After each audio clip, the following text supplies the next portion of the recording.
Alrighty, you guys, good morning. It's Abby. It is Tuesday, April 28th, I believe. We do not have school on Friday, so you don't need to worry about checking in or handing in assignments. Continue to take pictures and email me or remind me or text me the pictures of your completed work. So today we are going to start with, I probably shouldn't say this, but one of my least favorite subjects, but it is language arts. These are pretty self-explanatory, but you guys make it a lot more fun to go through when you're right in my face. But okay, we'll start going. Again, we're doing, our topic is about point of view. And we are going to start by reading the paragraph, answering the questions. Poor spellers shouldn't try to sell things through online ads. That's kind of an icky statement. Poor spellers shouldn't try to sell anything through online ads. Suppose you want to sell a camera on eBay, but your ad says camera for sale. Buyers looking for cameras aren't likely to find your ad. However, some clever buyers are on the lookout for misspelled ads written by careless sellers. When they find one, they often offer a low bid. Since no one else is bidding for the item, the seller often lets the item go for a low price. Often the smart buyers then turn around and sell the items for more through an ad that's spelled correctly. Interesting.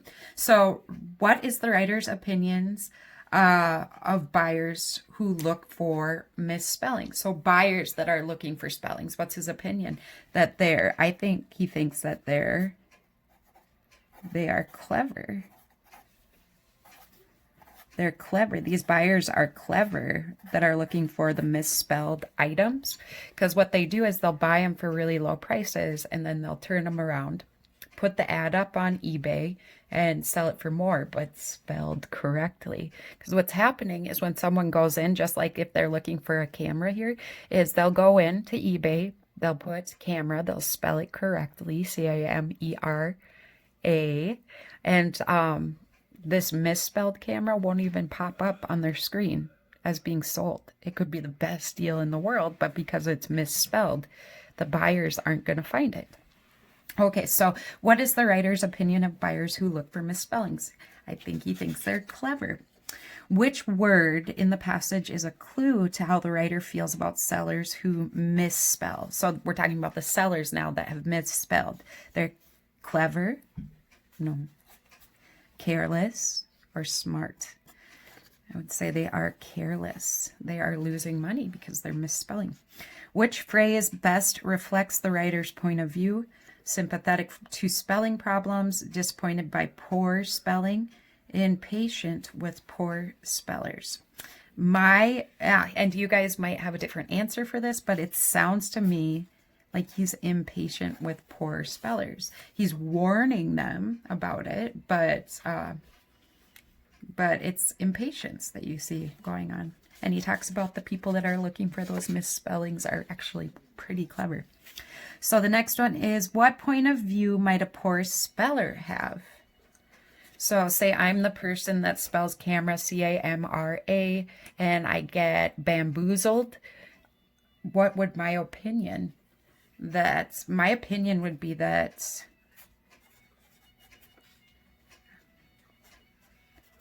just like I said, bamboozled, don't know how to spell it, but sold by clever jerks.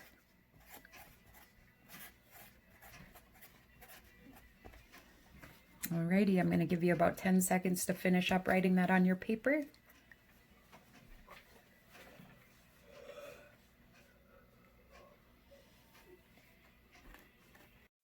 So you guys, I did a quick search of some misspelled words that from sellers that are selling on eBay. Big things, like right here, Batman. They put 2 T's in Batman. And I think that would make the price of it go way down. But it's interesting. This is a trick that I never knew about. This guy misspelled diamond ring. He spelled it Dimodn by accident. And he's only selling it for $20. Also, this is probably a big one too. So if you look up the Nintendo stuff that's misspelled, there's not going to be a lot of people bidding on it because they can't find it. So just keep that in mind, you guys. And bamboozled was correct. For anybody that doesn't know what that means, it means to fool or to cheat. And it is spelled Bamboozle. Yes. Alrighty, you guys. So we are doing number 24 or lesson 24 in point of view. Again, we're going to read the paragraph and answer the questions. Fans love racehorses that win. Curiously, a horse in Japan became a favorite for losing. The horse, named Hararura, ran more than 100 races, and it lost all of them. Then a news story featured this four-legged loser. Suddenly, Harurara had lots of devoted fans. The Japanese people began to think of her as a lucky charm. People thought if they lost with Harura, they wouldn't lose other things such as their jobs or homes.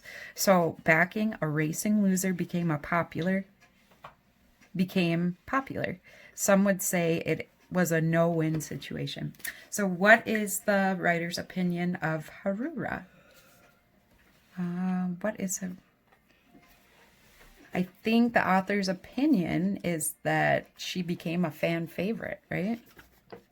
So Harura, or she, was a fan favorite.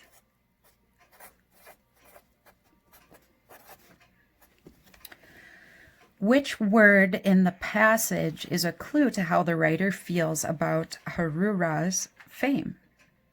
Devoted, curiously, or popular?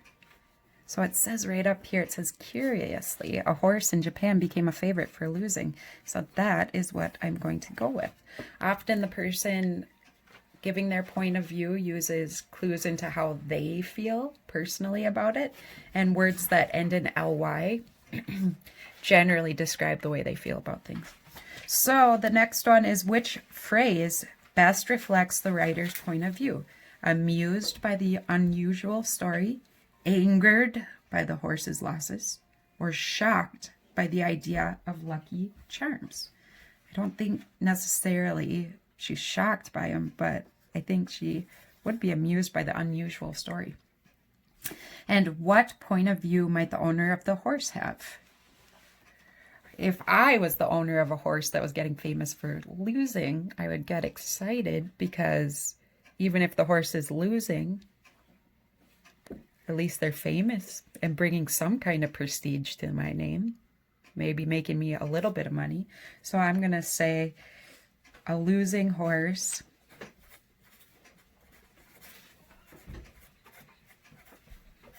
is still making me money.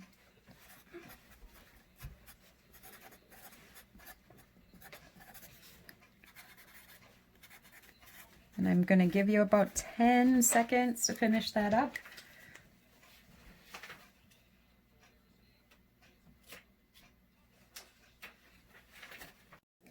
And this is the famous Haru Urara. It was spelled different in our number 24 lesson point of view, but there she is, the naughty little thing. Never won a single race. Good morning, room 1003. So we are continuing our lessons on point of view. We are on lesson number 25. So we will go ahead, like we always do, read really quick. Read the passage, answer the questions. I was awakened from a deep sleep the other morning by the awful noise of a car alarm. It was the kind that goes off in an unpleasant, repetitive way every few minutes. Finally, someone came and drove the offending vehicle away.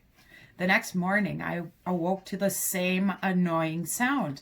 When I looked out the window, there was no car. All I saw was a mockingbird on my fence. And sure enough, that remarkable bird was imitating a car alarm. I have to admit it was quite a performance. What is the writer's opinion of car alarms? I think the tone of this, it's pretty simple pretty easy to figure out that is annoying. She or he uses words like awful noise and unpleasant and offending and annoying. So I'm just going to go with the last one and say they think they're annoying.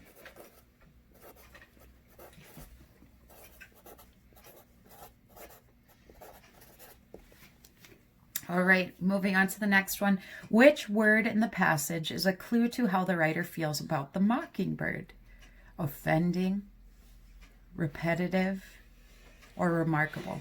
So the nature of the entire paragraph here seems to be that they're pretty annoyed by car alarms. But when they realize that it was a mockingbird doing it, he or she, the author, writes that it's a remarkable bird. So I'm going to go with remarkable. And then the next question, which phrase best reflects the writer's point of view? Joyful enthusiasm, reluctant admiration, or bored? I would say, so joyful. They don't seem super happy that they were woken up.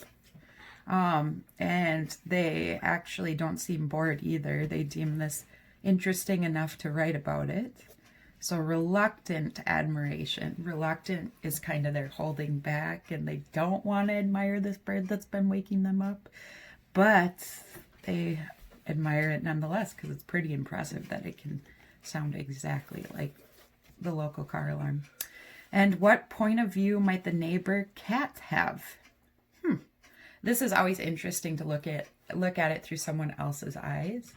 I would say the neighbor cat would also likely be annoyed, but happy to have an easy to find breakfast is what I'm thinking.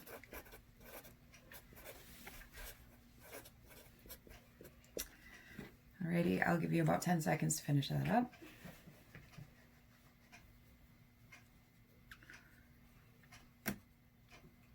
Good bird calls. To really impress a potential mate, he breaks out the sampler. That was a camera shutter. And just to show off, he adds in the camera's motor drive. Now he's practically one of the paparazzi.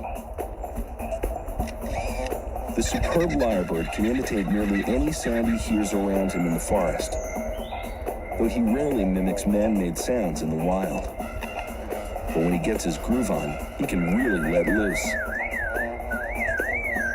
A car alarm.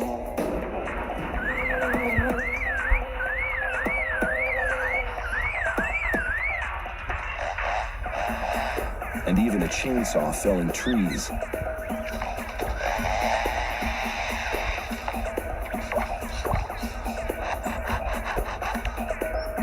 Maybe he should stick with something a little more romantic. There you have it. All right, 10:03, we are now on lesson number 26, continuing our point of view lessons. We are going to read the paragraph, same as usual, answer the questions. Watch out for wet dogs. They shake water all over and often smell funny. Many people attribute this smell to a dog's fur. However, a strong odor from a wet dog is more likely to be caused by a skin problem, not wet fur. Some dogs, such as Cocker Spaniels and Terriers, get rashes and skin irritations that result in body odor. Water can make the odor more noticeable. According to dog experts, the best way to prevent smelly dogs is by grooming them regularly. What is the writer's opinion of wet dogs?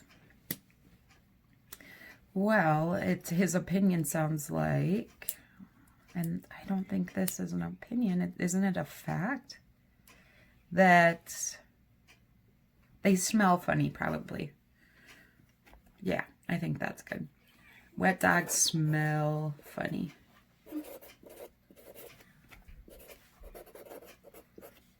That's easy enough. I suppose that's pretty objective. Somebody else could think they smell good. All right, the next question is, which word in the passage is a clue to how the writer feels about the odor of wet dogs? Well, it says right away in the second sentence, it says they shake water all over and often smell funny. So that's our A answer. Next question is, which phrase best reflects the writer's point of view? He's worried about wet dogs, interested in helping dog owners, delighted by dog smells. He's not delighted by dog smells. He thinks they smell funny when they're wet. Possibly, it doesn't sound, I don't know. Talks about skin irritations and body odor. I think my gut reaction is that, well, he might be a little bit worried about those wet dogs that are stinky. I think he's interested in helping the dog owners. And what point of view might a cat lover have? So cat lover, they might say, keep your wet dogs. Your wet dog's out of my business.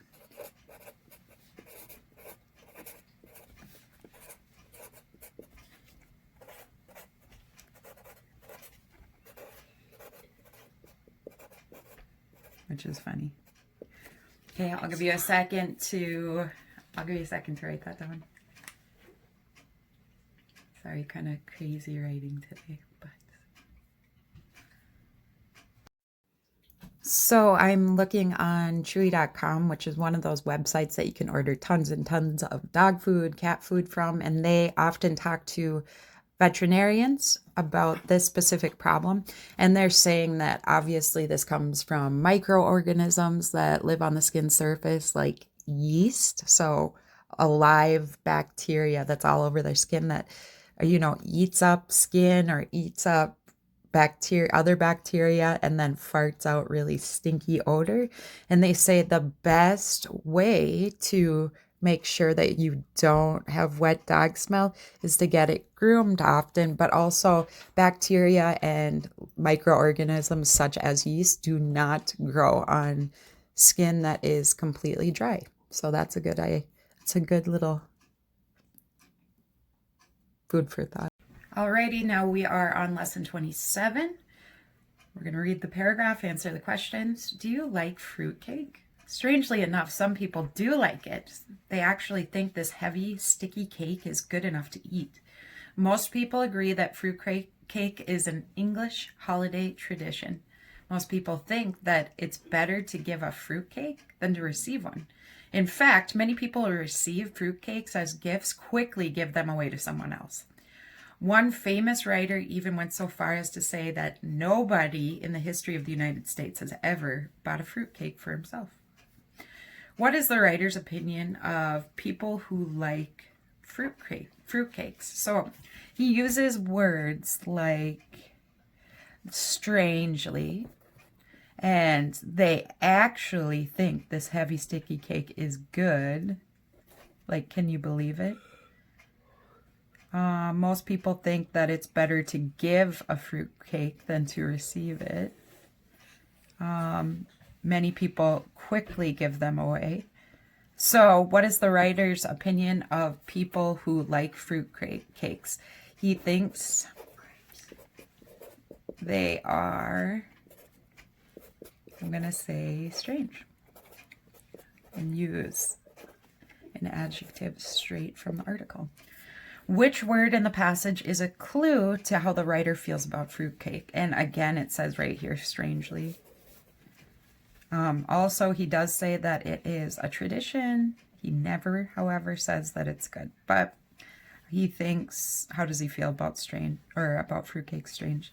And which phrase best reflects the writer's point of view? Admiring of fruitcake? No, that would mean he likes it. Worried about fruitcake eaters? No. He has kind of a joking tone or mocking of fruitcake. Just like our little mockingjay. He's mocking fruitcake. What point of view might a fruitcake baker have? I would think the fruitcake baker would say something like it's an acquired taste or it's a delicacy. I'm going to even throw in traditional delicacy.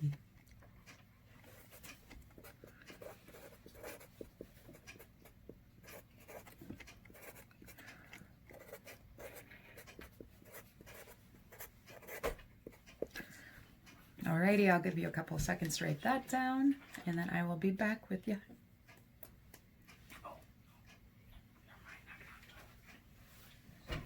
Alrighty, you guys, I didn't put in a clip of a fruitcake because I didn't think it would be that interesting. Although, I mean, you can always find something interesting on Google Images. But we're going to jump right into lesson number 28 for point of view. Read the paragraph, answer the question.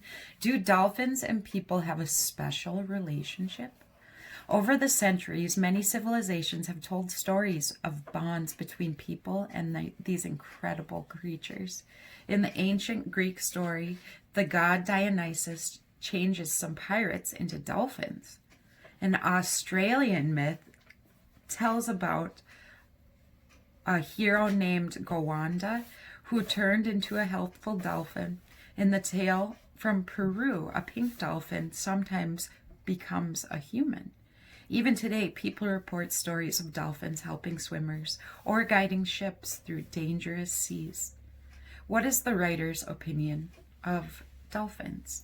So I'm going to pull what I think his opinion is out of the first sentence. I think he thinks that people have a special relationship with them.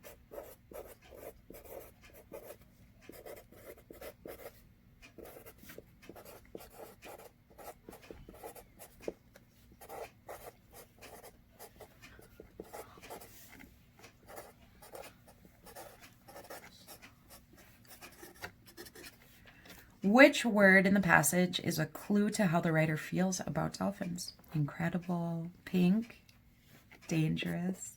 I don't think he thinks they're dangerous. He talks about how they're being helpful the entire time. I think he thinks incredible. Next question, which phrase best reflects the writer's point of view? Unimpressed by dolphins and their relationship with people. B, admiration of dolphins and their relationship with people. Or angry about dolphins and their relationship with people. I don't think he's unimpressed. I think he does admire them, and he doesn't seem angry at all. Now, the last question is, what point of view might a sailor have about dolphins? So this is always good to see somebody else's perspective. Either, I would think that they're either very helpful, or since there's a bunch of them, either very helpful,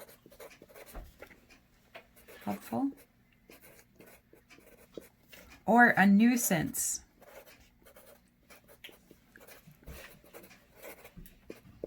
Okay, I'll give you guys about 5 seconds to write that down, and then I'm going to move forward.